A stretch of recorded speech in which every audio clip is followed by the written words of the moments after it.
I've known Mo since we were 12 years old. I mean, he's my favorite center back who masqueraded as a midfielder for his entire career. But what I won't tolerate, Doyle, what I will not tolerate is the Philadelphia Union slander.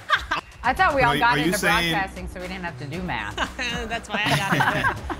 He's MLS great, but Suarez would be an MLS legend. Oh, how the tides have turned for Sacha Kljestan.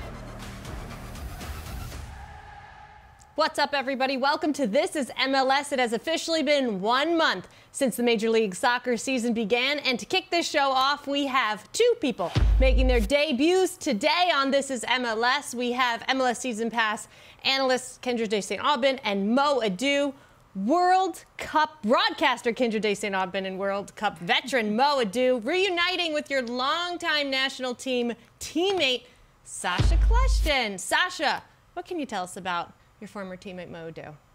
Well, I never got to play in a World Cup, so thanks for rubbing that one in, Jill.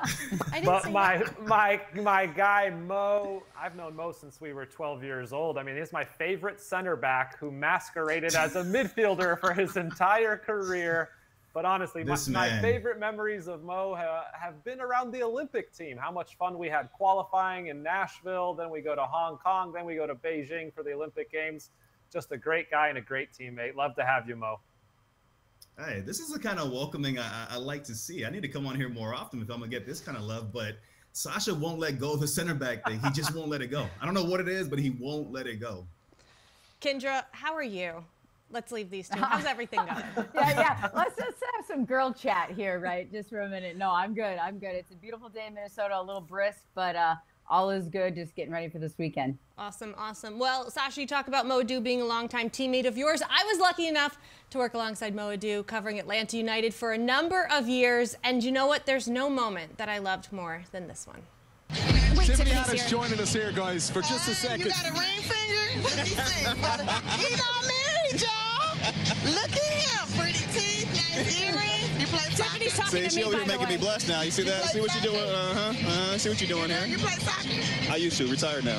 Okay. Look better. You're talking to Mo Edu here. Big deal. I don't know who he is. He a sexy man to me. I don't know who he is. We got to keep her up there. Together.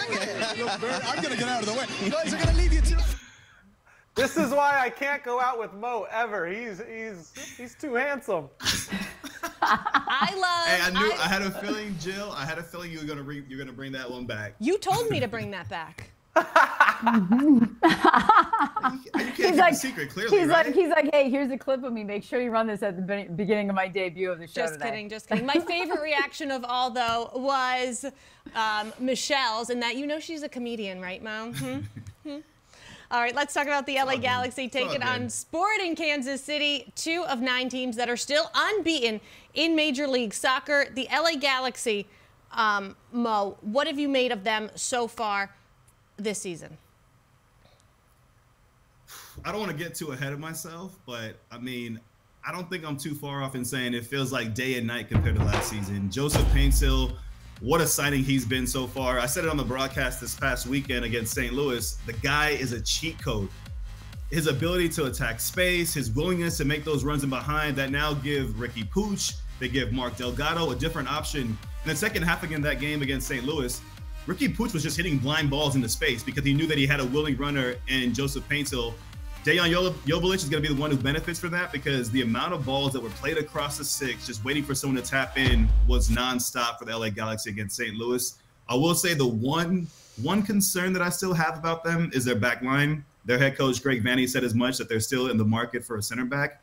But I think, Sacha, that's the one area where I still feel like they can improve on and get better, especially with Jalen Neal coming back. If he does come back and does well, he could be gone again with the Olympic team, with the national team for Copa America. So that's still the one area that I'm looking at this Galaxy side to say, can you be a little bit more consistent defensively? Yeah, the back line definitely looks less vulnerable this season than they have in the past. When in possession, it seems like every time the Galaxy had a possession, they threw numbers forward and it was a counterattack the other way. This season, they seem a little less vulnerable, although this weekend against St. Louis, it looked a little bit like last season.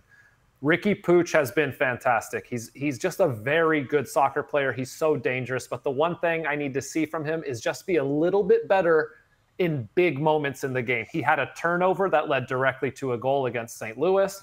If you remember when they played Miami, he missed a penalty kick and had a turnover that led directly to Messi's equalizer. There are small moments in the game where he has to raise his level, and then honestly, this LA Galaxy team looks like they're cooking. Last year, the LA Galaxy gave up an MLS high amount of goals. Moving now to Sporting Kansas City. This is a team where we knew that it had to be better than last year. After starting off the season 10 winless, we knew that it couldn't be any worse. And now they have an identical record as the LA Galaxy in 1-0-3 on the season, 6th place in the Western Conference. Kendra, identical records to the Galaxy. What can SKC show against the Galaxy that for you makes them a contender in the West? Well, when I think about this Sporting Kansas City side and Peter Vermes in particular, we know that they're always going to be in the mix come the end of the season. I think we all probably had our questions the way the last year started. I remember talking to Johnny Russell before the opening game this year against Houston. He's like, I'm so glad we went through that last year, but I don't ever want to go through that again. So I think they came into this season sort of on a mission. They knew exactly what they needed to do to get certain things accomplished. But more importantly for me, it's about Daniel Salloi. I know we've been talking about him. He had that breakout season. You know, he's been pulled into the Hungary national team at times. But at the same time, he has struggled oftentimes to find the real attention. We have Johnny Russell on the opposite wing. But if Daniel Salloi can continue to tuck inside and be a little bit more of a playmaker, the number 10, like what he's wearing on the back of his jersey this year, he switched numbers from 20 to 10. Maybe he wants to tuck inside, be a little bit more of the creativity piece, allowing Eric Tommy and others in the middle of the pitch some freedom. They lost Gadi Kinda, who was more of a playmaker last season. And then, of course, you have Daniel Salloi flying up that left-hand side when he does decide to stay wide. You've got Johnny Russell bringing the width on the right-hand side. So much dynamic compliments on both sides. I just think Jake Davis, he's got another year under his belt. It's just going to be a more mature team. And if Alan Pulido can continue to find the back of the net and kind of get on a hot streak here, we talk about a lot of number 9s in this league. If they can find a way to score, I know we're going to hit on LAFC later and what their situation is, but that makes all the difference in the world to take some of the pressure off. But I think it's all about Daniel Salloi. Kendra, I think you're right. I think the best example of Sporting KC, of their 4-3-3, the way that they play, is the goal they scored, the game winner against San Jose this past weekend. Lloyd Sam on the call called it champagne football, and it was. That's what the 4-3-3 does for this Kansas City team. And you're right, Salloi has to be more dangerous. He has to get more goals, more assists. Otherwise, teams are just going to cue in on Johnny Russell on that right side.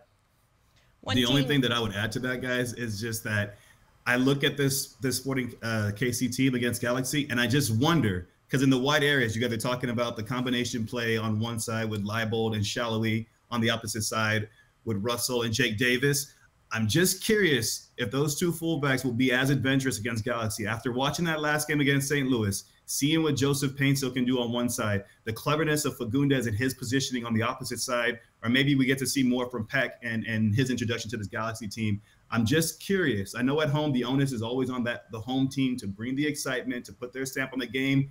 But I think if they give up space in behind, this Galaxy team can punish them, and they've shown that they have the creativity and the dynamism in the final third. But to that point, Mo, I feel like I found myself every week going into a game talking about the fullbacks and these wingbacks that we have in this game now that didn't exist a long time ago. And it's really about who's on the front foot and wins that battle first. That puts the other team on the back foot and forces those opposition fullbacks or wingbacks or attacking players to stay home and defend them. So I think it's going to be about kind of who lays down the law in the beginning of the game to kind of set the tone and kind of sets the standard for what that game is going to look like.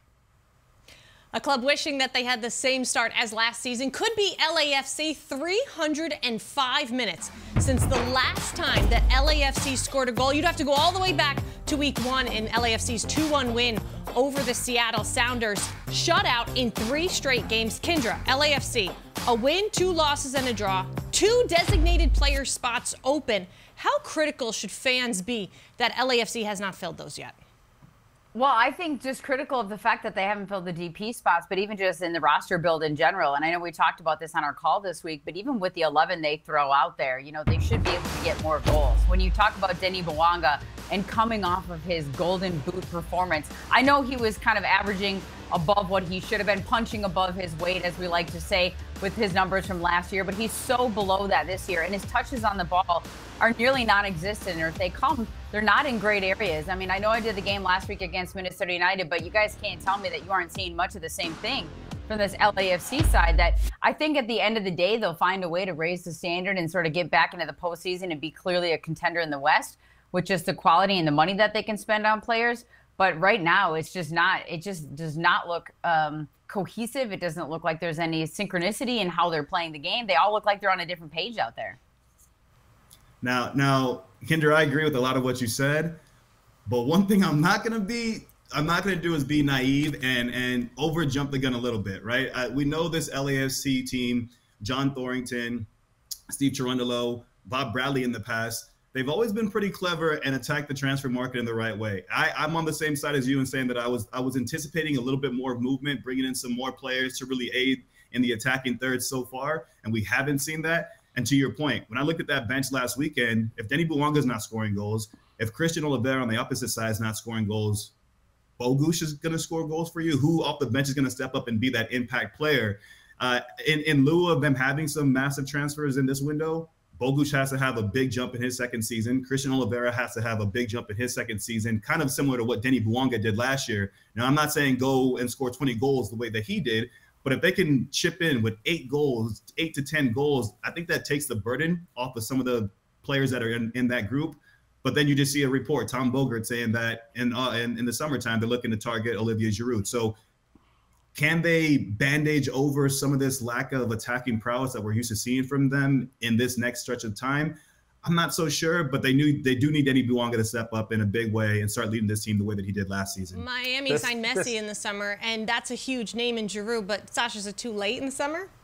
No, it's not too late. Giroud will solve a lot of problems that this team is having right now. Just having a real number 9 to occupy center backs, the ability to finish plays off, to be in the box, and also to link the game up for other players and set up plays for Denny Bouanga and Oliveira. The only other thing I'd like to maybe see with this LAFC team is to see Atuesta back at the 6, the spot that he played in MLS before his transfer to Brazil when he was a best 11 player. I think that puts him in the best place to succeed and gets a little bit more dynamic and ball playing in the midfield for this LAFC team when they have to break a team down. They've shown that they're good in transition, but not good at breaking a team down. So I think against Nashville this weekend, they're going to have a lot of the ball and have to break down that defense. Sasha, am I sensing some whiteboard action from you come this summer around LAFC again? Little mathematics? Could be. I'm not worried about this LAFC team, so we'll see. I thought we all got into broadcasting, so we didn't have to do math. That's why I got into it. But Sash, are you saying you want them to drop Ilie Sanchez? I would right now. I would put Atuesta at the 6, and I would probably bring Bogusz back to be the number 8. I like Bogusz as an 8. He's a very good player driving with the ball in midfield. He's not a 9. I know he's just playing there right now as a false 9, but I think for the moment, Sanchez might be dropped. The reason why I asked you that is because I don't disagree. I would like to see Atuesta for all the similar reasons that you said. I think he covers more ground. Although I love Ilie Sanchez, he's so intelligent in his body positioning, the way that he's able to organize and stay connected with the back line. when you put Atuesta in that position, more range, he covers ground, and it allows you to give license to your number 8s to get forward, to go and support that attacking trio of players. And when you're talking about a number 9, at this point in time, maybe you play Nathan Ordaz. The young player showed well for himself in the minutes that he played last season. And if you have the likes of Bouanga and Oliveira on one side, the responsibility that he has is, okay, he's going to drop in, connect the play, but then get back into the box. Get back into the 18 where all the damage happens and just finish off plays. So then how does that solve the Bouanga not scoring goals problem? I mean, understand we can possibly get him the ball more or maybe, you know, distribute better or find him in different spaces, but how does that actually solve the problem of him following through and getting actual goals? The goals will come. I'm not worried about that. It's the players who put themselves consistently in position to score, and Bouanga does that amongst the best in Major League Soccer. He is always willing to make the run. He can do it at a high speed over and over again. I think once he gets that first goal to fall into the back of the net, he'll be on fire for the rest of the season. I'm not worried about Bouanga at all.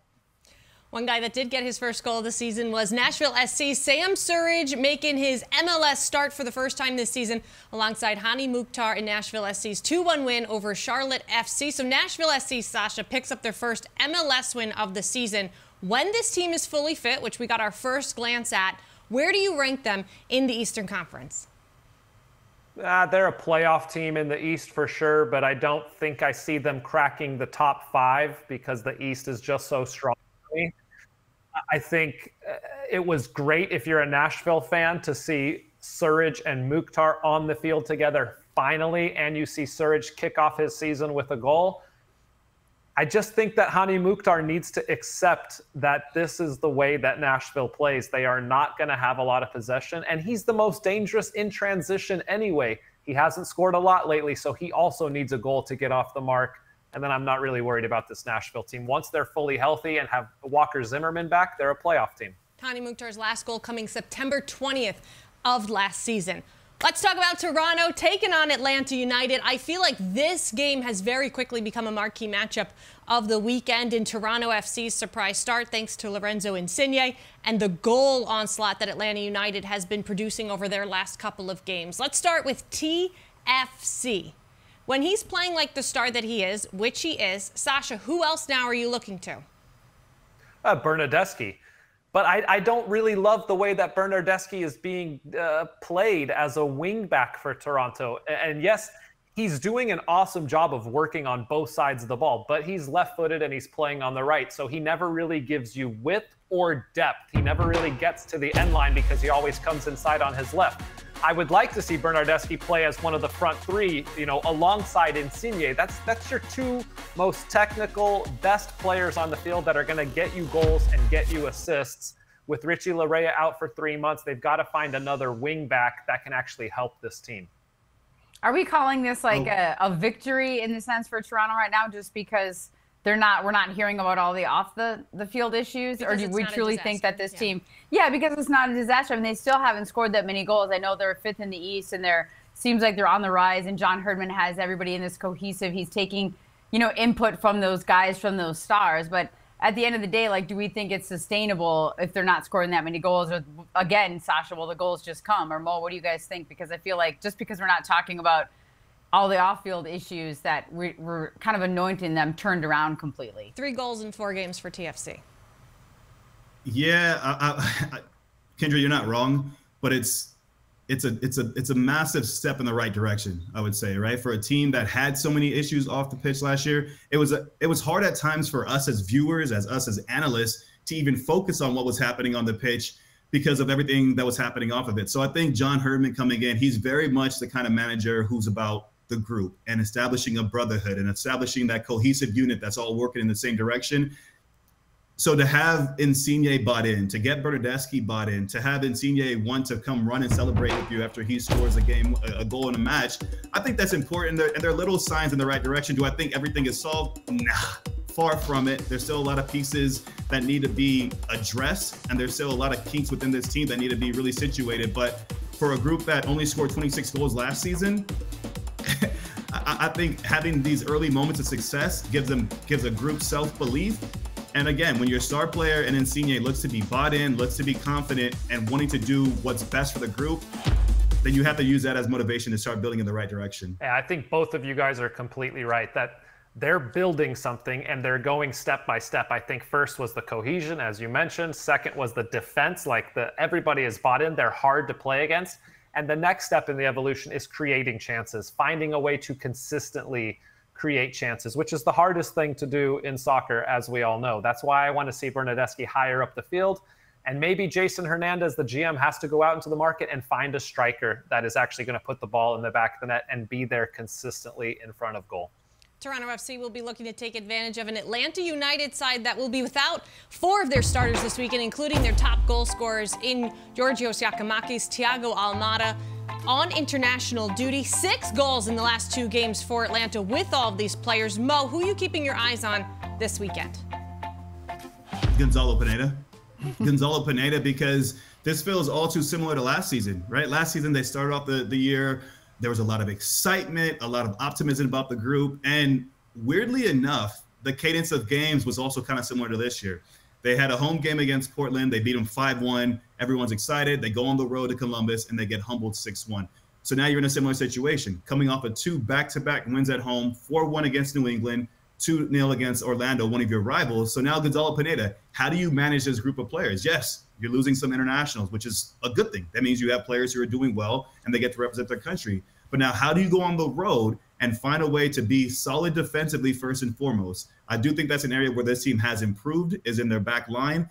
If without the likes of Sleesh in midfield, maybe Dax McCarty, an experienced MLS veteran, steps in there. So if you solidify things defensively, it gives you an opportunity for the likes of a Mascara or a Tiare, maybe potentially if they're playing, to come in and get you a game winner. But first and foremost, you have to go on the road and be stout defensively. And I think that starts with Gonzalo Pineda and the approach he takes on the road. All right, well, we'll see how it all pans out when Atlanta United takes on Toronto FC, 7:30 p.m. Eastern time, right here on the MLS Season Pass. Kyndra, thank you for coming on and hanging out with us, because I like, no embarrassing videos, nothing like that. But we'll see what's in store for you next time. Thanks for coming on. Thanks for having me, guys. Appreciate it. Have a good day. My guys, the tried and true, Caitlin Carr, Matt Doyle joining me in studio alongside Mo Adu. We're going to get into the Philadelphia Union, a former squad of yours, Mo. It has been a week for this Union side. Last week, they fall 6-1 at Pachuca, knocked out of CONCACAF Champions Cup. Then, Matt, they blow the lead against Austin, drawing 2-2. And now they got to go across the country to play in what is always one of the most difficult places to play in Providence Park. Oh, and then add this to it. They are without a number of starters, including guys like Daniel Gastag, Andre Blake. For the Philadelphia Union, what's your panic level about the situation in Philly? I don't think it's panic yet, though a bad performance this weekend could maybe get you there. But when I look at this team, I think back to the 2021 Eastern Conference Finals, and they were missing about half their squad for that one, maybe even more due to COVID regulations with the players getting sick and being out. And everybody wrote them off. Everybody thought NYCFC were going to kill them. And they went out, Jim Curtin went down that roster, found answers, found buy-in from every single player he put on the field. And they gave NYCFC hell. And that was, to me, one of the high points for this group, just to show how much togetherness there was from 1 to 30 on the roster. And frankly, that is what has been missing through the start of this season for Philly. I thought by keeping this group together for one last year, they would get some internal improvement and be able to find another level and be the type of team that wins trophies. But it's gone the opposite direction to start this season. It's been kind of sad to watch because it's not the Philadelphia Union we've all come to know. I was at that game, the Philadelphia Union taking on New York City FC. They fell just 2-1. They had 11 players out due to COVID, 6-7 starters. Mo, we know Jim Curtin's side loves a grind. They love a challenge, but is this one too much? I think they definitely will refer back to that game that Matt was referencing there, right? And how they still had the guts. They should have won that game, if we're being real. If the eye test tells you anything, and if you were watching that game, they should have won that game, barring one mistake that led to the goal. But the one thing that I would say about this group is that Jim Curtin instills a certain belief in these players that you can go run through a wall, that you can play beyond what you're actually capable of playing as. And it starts with the collective unit. He has everyone bought into what the team is, and the team is the priority. The individual accolades, the individual stats come by you buying into what the team needs to do first and foremost.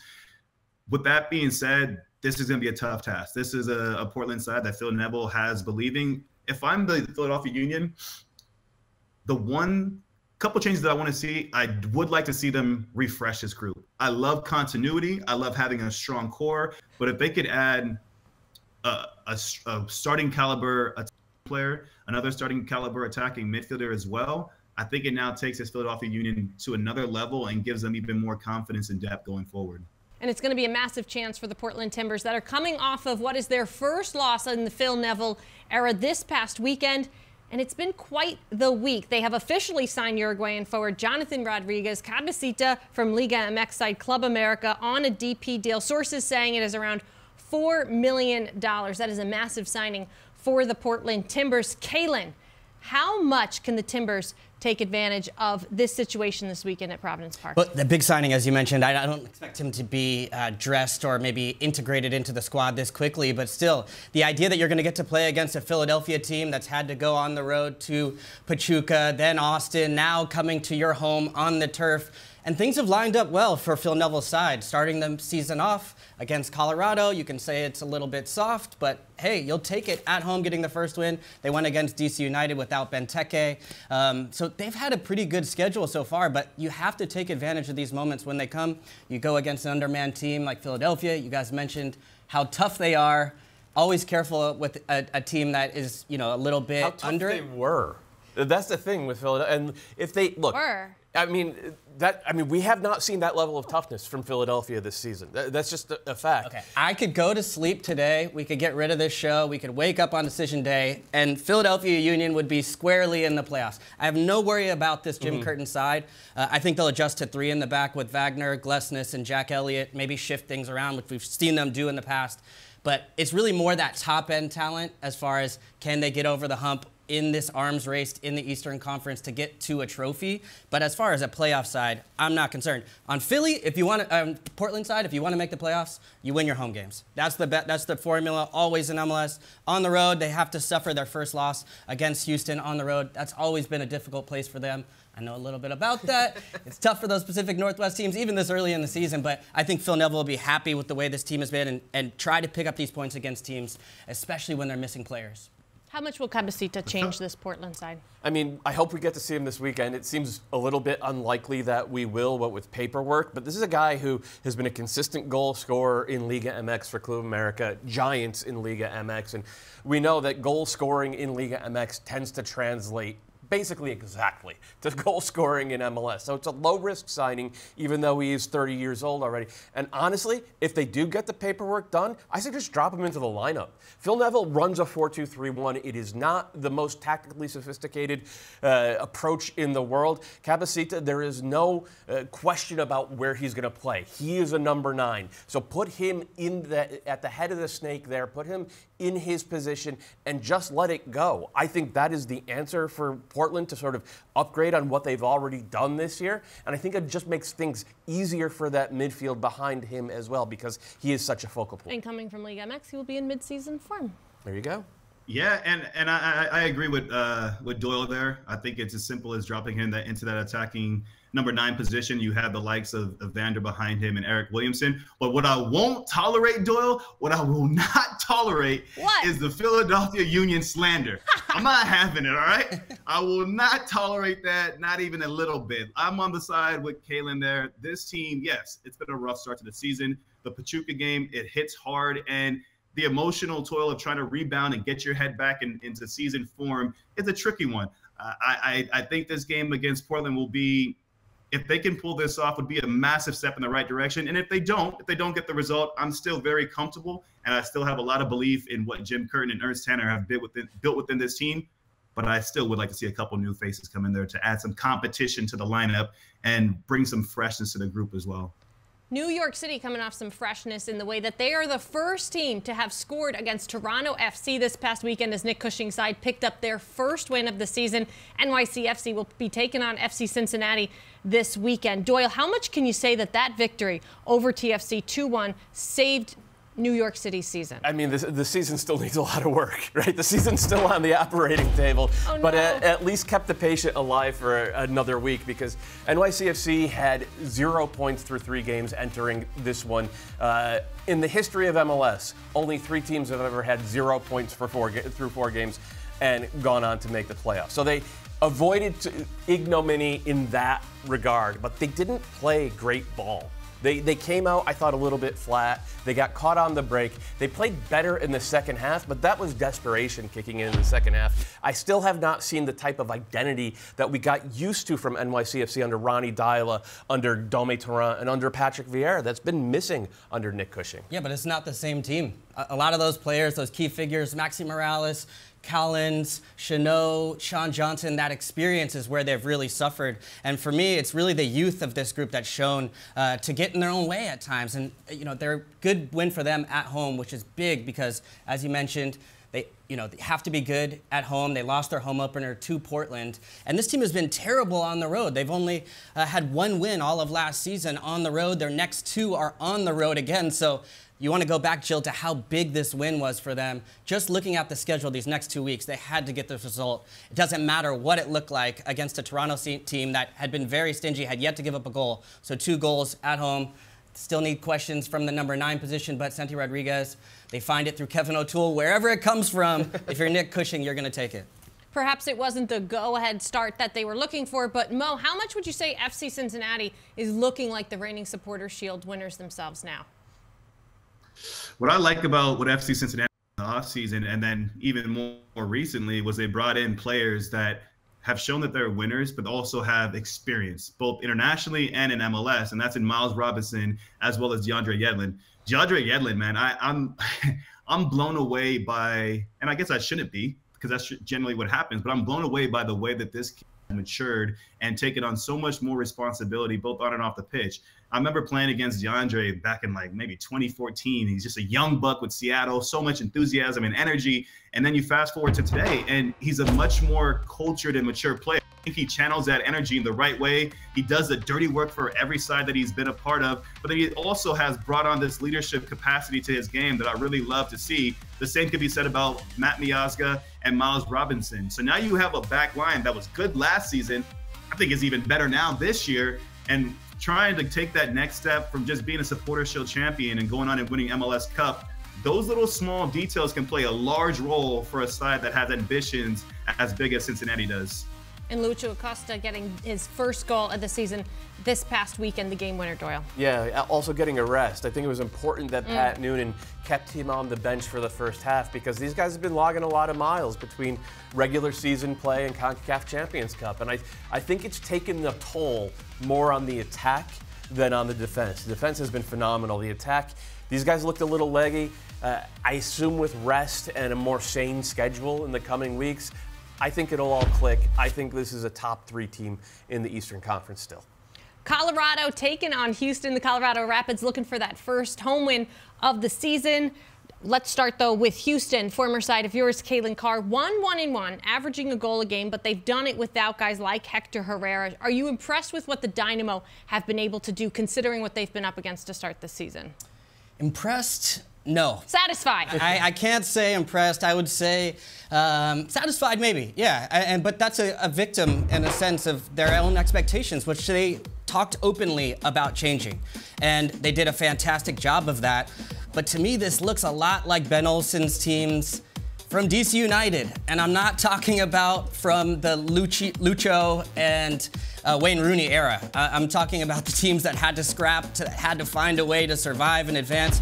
And that's the thing, Ben Olsen for me is always going to cut out the floor. He's going to help you get up in the table to make you competitive, to have you competing.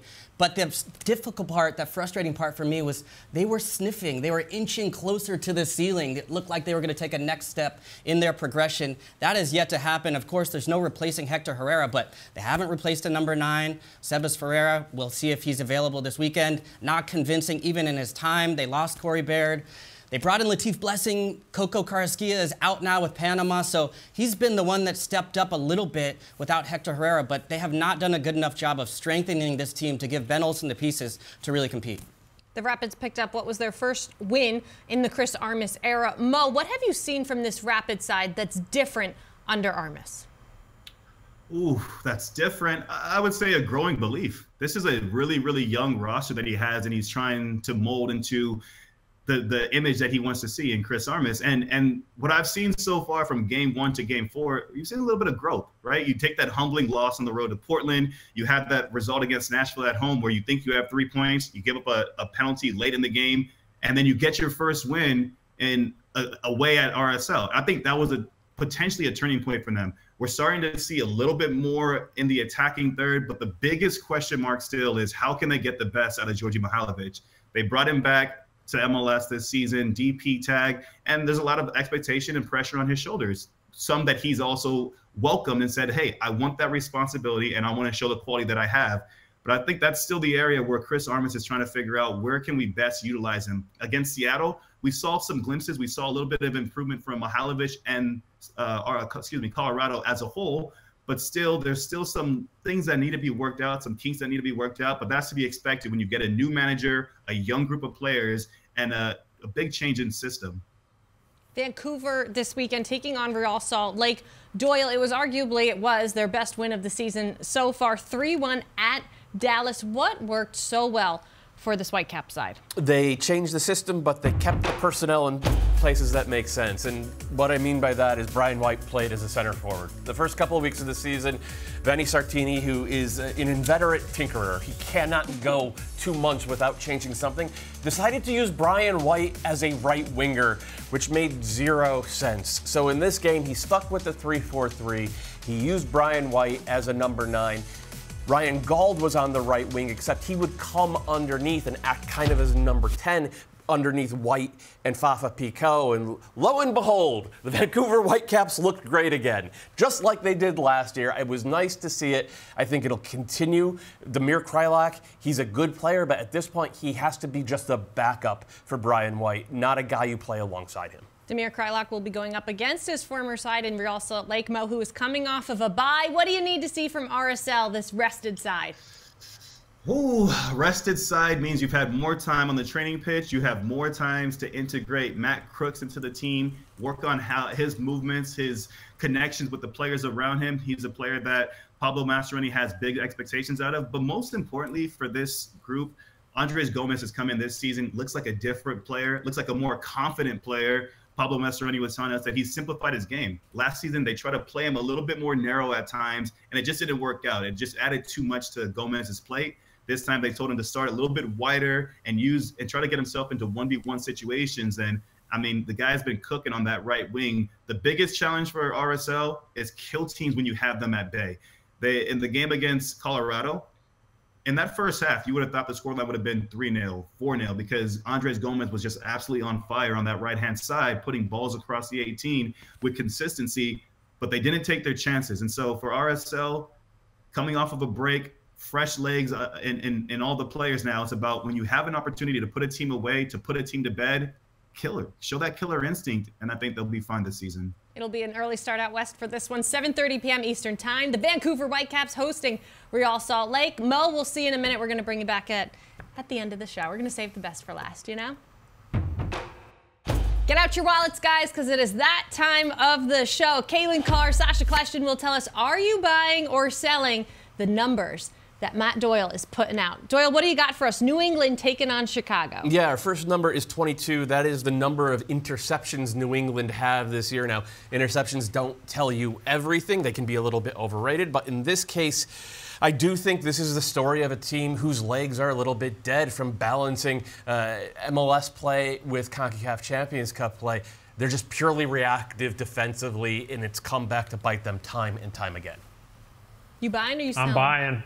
I'm buying. I need to see more out of Polster, Mark Anthony Kaye in the midfield, DeJuan Jones. These are your athletic players. They need to be harder to play against to give themselves a better chance in the games, to let Carlos Hill cook and attack. Yeah, I'm buying too. Interceptions are about energy, one, but also mentality, two. And that was where they let themselves down coming out at halftime. Lucho Acosta came out at halftime, which is not a good time to let your guard down. He, of course, creates a bunch of havoc for that team. I think New England's bad in both boxes, too, so it's not just the interceptions in between. So I'm buying this one. All right, we're off to a good start. New England and San Jose, just two teams in MLS with 0 points on the season. Doyle, what do you got for Chicago? 66.7. That's the percentage of shots that the Fire are allowing from inside the box this season. Just a marginal improvement over last year's number, which was 69.2%. That was 28th in the league. We focused on their need for a number 10 the past couple of weeks on this program. Even if they get the number 10, they are still a weak team defensively. They let teams get into good spots. They let teams let them rip, and they gave up 3 goals to Montreal for that reason last week. I thought that was going to be the miles per hour of the wind. I was sure of That's it. Weeby's remit. I was sure that's what it was going to be. The formula was simple for the Fire. You go down 2 goals in the first 10 minutes. You score one back that may be offside. You have a red card that's probably missed. Then you get one in a penalty spot. Then you hope for the win. It's repeatable, right, Sasha? It's definitely not repeatable. I'm I'm buying what Matt is selling. If you can't defend the box, any team in MLS, it's going to be a long season. They've got to defend better. They also need their defensive midfielders. It's Kellen Acosta and Fabian Herbers right now to do more work in front of that defense to not allow teams into the box. I agree. One thing I would say, Shaqiri is going to be out this one with international duty. The team looked better without him in the second half when they pushed numbers forward, so maybe that might help them as far as that defensive structure, not having to account for him. One of the things that we've seen over the years is that teams that don't defend well from the front can get pulled apart through central midfield because they're not getting any pressure to the opposing center backs. Shaqiri has been very guilty of that in his time with the Fire. So, yeah, I would expect to see a better defensive performance. With all the money Shaqiri's making, I'd love to know what he is buying and selling. Let's talk about Orlando taking on Austin Doyle. Orlando, what do you got? 4.29 is our number. That is Orlando City's goals allowed above expected, according to our friends over at American Soccer Analysis.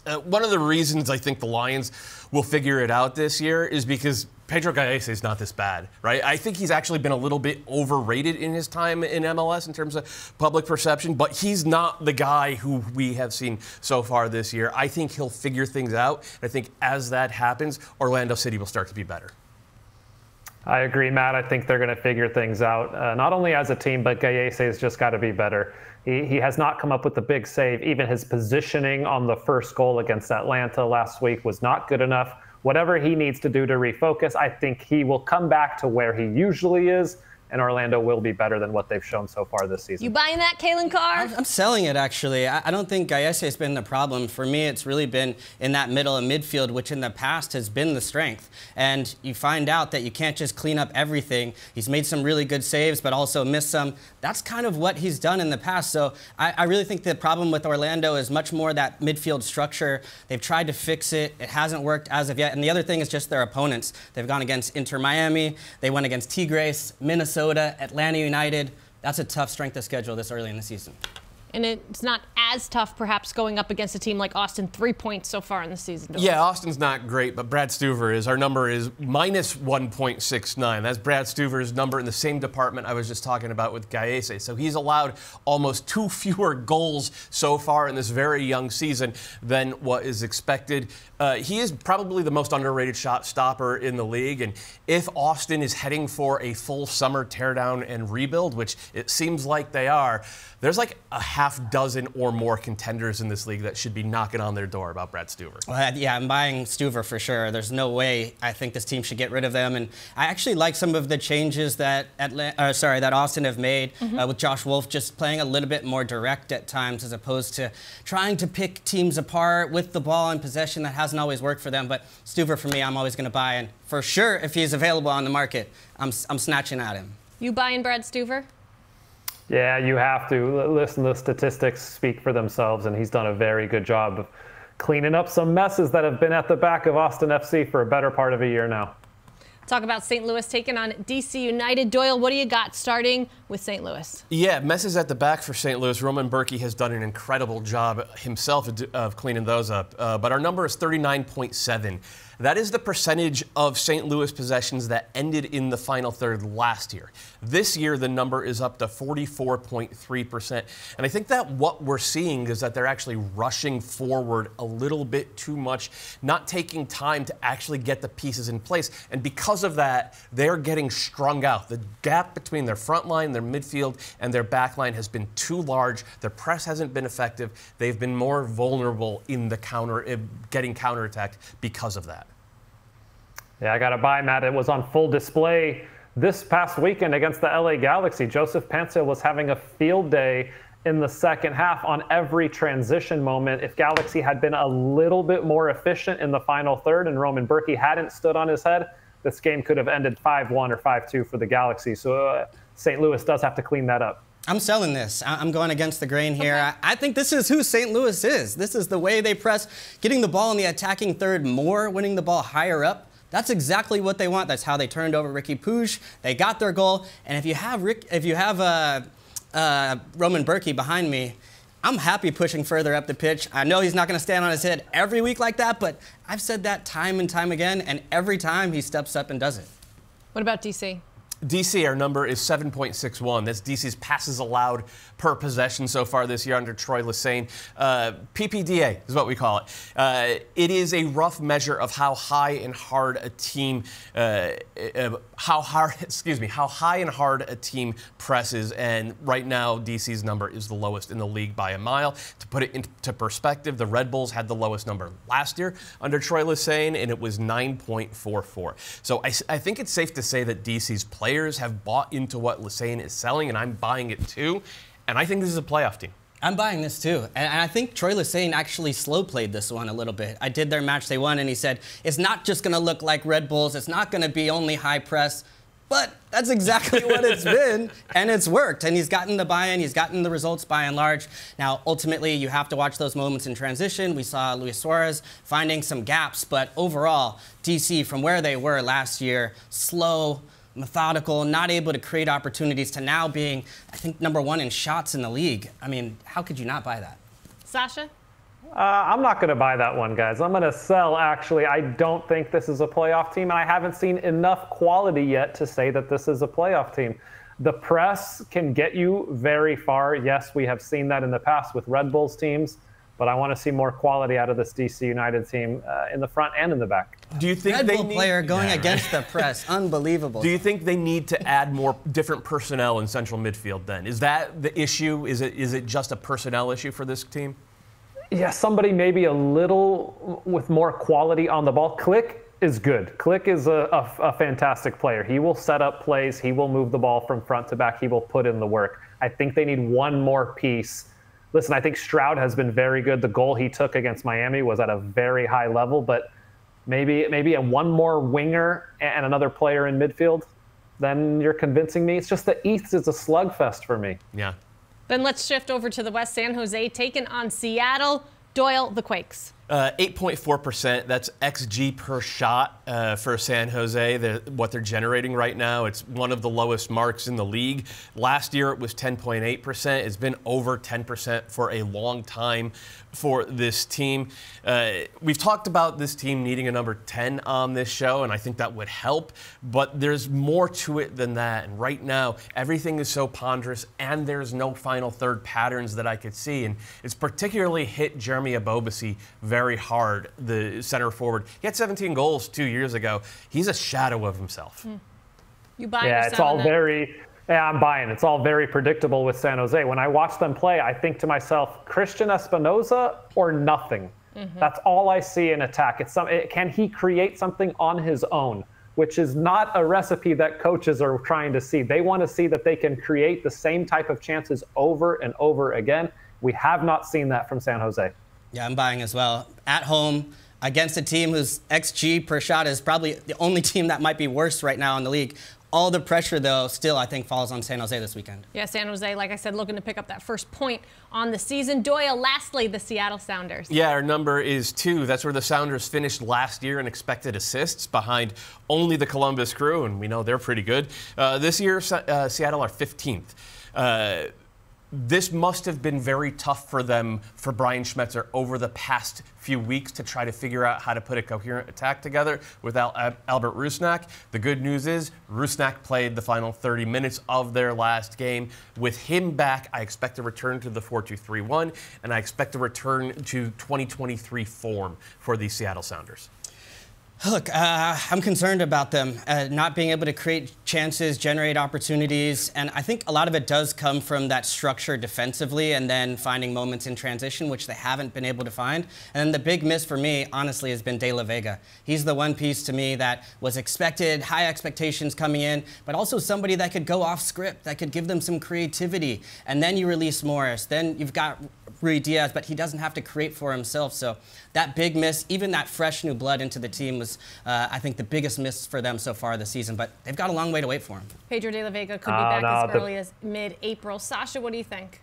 The biggest miss is João Paulo. This is a guy that connects everything from front to back for this Seattle team. And when you talk about expected assists, he's also a guy that will have a lot of expected assists on set pieces. His delivery is nearly perfect all the time, and Seattle has been good when they can get their big center backs in the box on set pieces. When João Paulo is back, Seattle is back. San Jose taking on the Seattle Sounders, 10:30 p.m. Eastern Time, right here on the MLS Season Pass.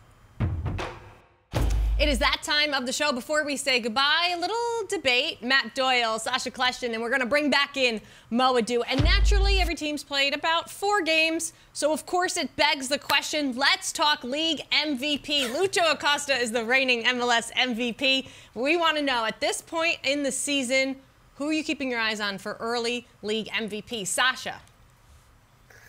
Oh, it's a great question, Jill, so early in the season, and I can't believe I'm going to say this, but it's Luis Suarez. This is the guy who fooled me in preseason when I watched him. It looked like he was playing on one leg. Couldn't even see him sprint or move, but what does he do? 4 goals, 3 assists, Miami top of the table. Whether that's starting or coming off the bench, he's been fantastic. He's scored some very typical Luis Suarez goals. This finish, unbelievable. Classic like we saw him all those years at Barcelona, Atletico Madrid. This run as well, the dummy back in front of the goal. He's a pure striker, and if he continues to put up the numbers, he's got to be the favorite, guys. He's a pure striker, and he's putting up the numbers. The other thing that he's done for Miami, like the issue with Miami last year after they got Messi, was when Messi wasn't playing, they couldn't create chances.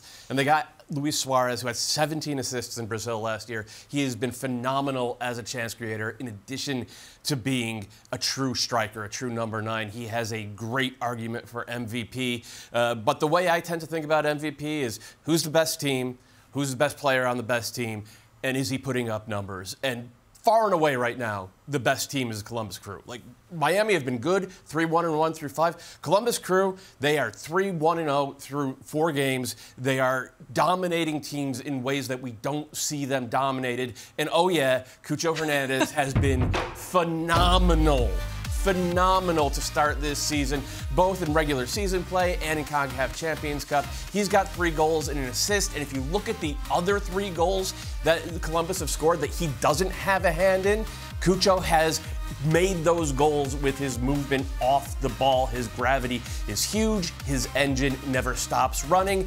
And the dye job, it's looking good when you put balls in the back of the net like that. Matt, aren't you the truther for Miami about they're going to win Supporter Shield, they're going to win everything, and the best player on the best team is Cucho Hernandez right now? Right now it is, but, you know, we're 4 games in, Sasha. End of the season is probably a different conversation from right now. But even right now, the best player, using your logic, this wasn't even my argument initially, but because you framed it that way, I'm going to run with it, all right? The best player on the best team is Lionel Messi. And it's a no-brainer. 3 goals, 1 assist in 3 games. He is the difference maker in every single game that he plays in. Hey, LA Galaxy, feeling good about their start to the season at home, about to walk out with 3 points against Miami. What a moment that would be. But no, Lionel Messi says, you know what, I'm going to will my team back into this game. I'm going to show why I am the best player on the planet and why I can change the game at the blink of an eye. And so when you just talk about... No, wait. Their best win of the season was last weekend, and Messi didn't even play. Because the MVP of that team right now is Luis Suarez. But beyond that, are you really saying to me that you think Miami right now is better than the Columbus Crew? Are you really saying that?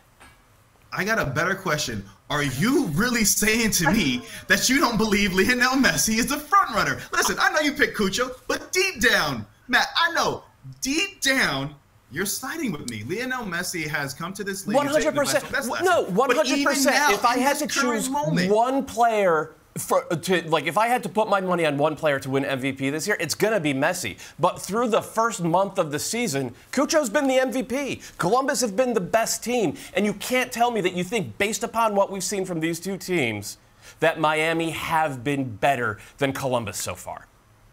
What I'm going to tell you is that Messi is the difference maker. Messi, if you watch that LA game, right? I was really, really impressed with the Galaxy. I'm not going to lie. In that game, I thought, wow, what an opening game for them. This is impressive. They really are putting on a show against Miami.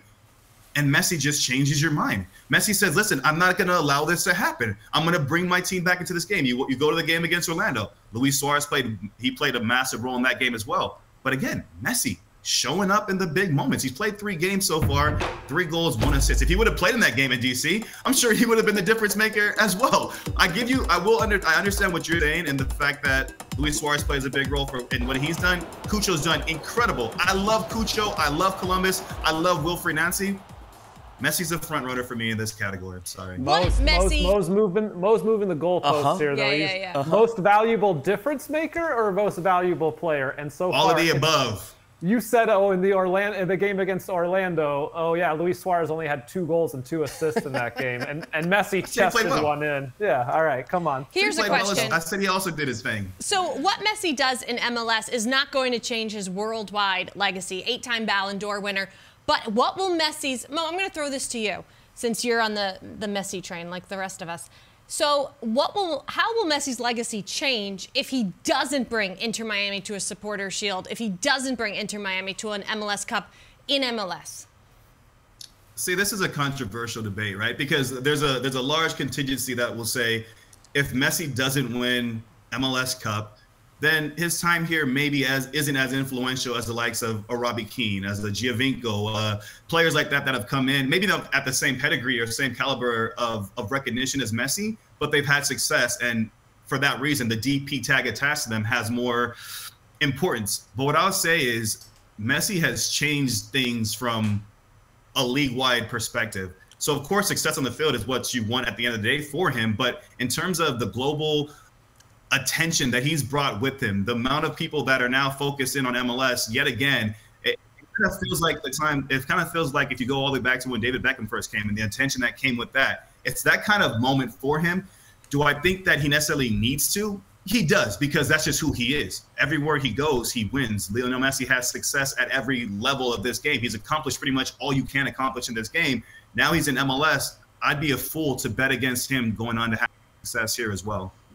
He has to win an MVP, and he has to win an MLS Cup. That is the order of success in our league. Robbie Keane, Carlos Vela, Giovinco, Joseph Martinez, Diego Valeri, all the MLS greats won an MVP and an MLS Cup. Messi has to win both in order to be in an MLS great like these guys. Yes, he's the best player of all time, but Thierry Henry was one of the best players of all time, and he came here for 4 years and didn't win an MLS Cup or an MVP. You have to do that in MLS. Is Zlatan an MLS great for you? Is Zlatan an MLS great? Not really. He played here for what, 2 years, 3 years? Made the playoffs once. So you picked Luis Suarez as your front runner, right? So let's say Inter Miami go on and win it all, but by some stroke of magic, Luis Suarez wins MVP. Is Messi not an MLS great then? He's MLS great, but Suarez would be an MLS legend. Oh, how the tides have turned for Sasha Kleshtin in the last month on this show. How the tides have turned. I think the thing that coming through all this, like the reason I picked Miami to win the Supporter Shield and MLS Cup at the start of the year is because Lionel Messi is the best player any of us have ever seen play soccer, and he really cares. And we saw that last year when he arrived ahead of Leagues Cup. Like, he bought in immediately, and he lifted that team. It was the most remarkable run I have ever seen over the course of a month from any player in MLS. But then they did add an MVP caliber piece in Luis Suarez, and they have remade that back line, and they have kept developing players like Drake Callender in goal. All the pieces work together, and all the pieces fit. And if they win 2 trophies this year, pick any 2, it doesn't matter.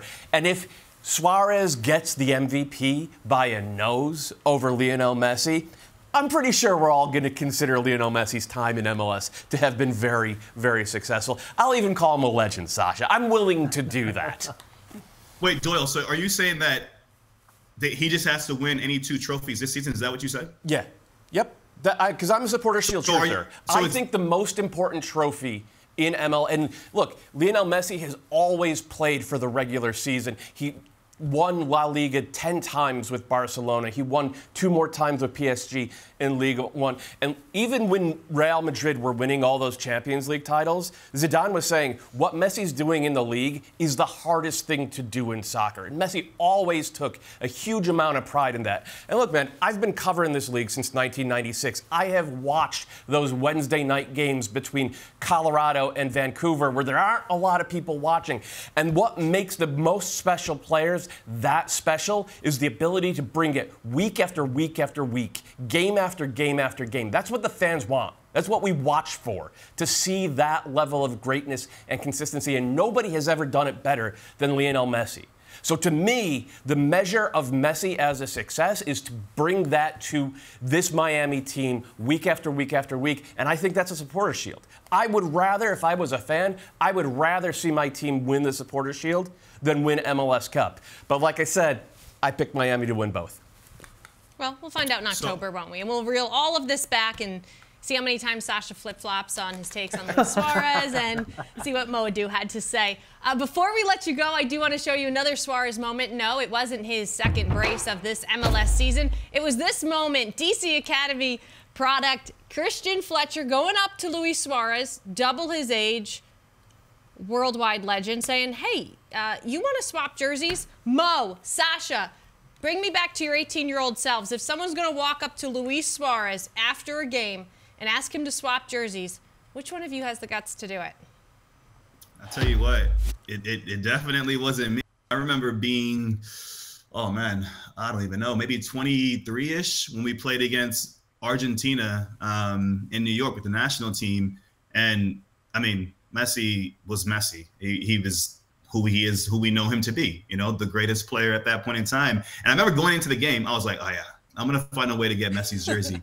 But post game, I don't know what it was. I couldn't bring myself. It's maybe not even that I couldn't bring myself to do it, but I didn't do it. So credit to young Fletcher there, because yeah, it's a special moment. And I also give credit to Suarez, because sometimes in those moments, you know, you might gesture and say, hey, I'll give it to you in the locker room or in the tunnel, and then you disappear. You never see that player again. So I like seeing that from both players, and it's a beautiful thing for such a young player.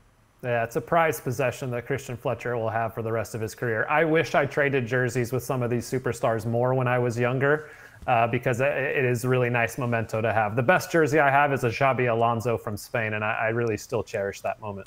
You want to know what I don't have? Is a Sasha Kljestan or a Mo Adu jersey. Just saying. I've got plenty for you, Jill. Just saying. I got more for me. Ask and you shall receive. Just saying. Well, that does it for This is MLS. Enjoy match day 6, and we will see you all next week. Guys, thanks for hanging out.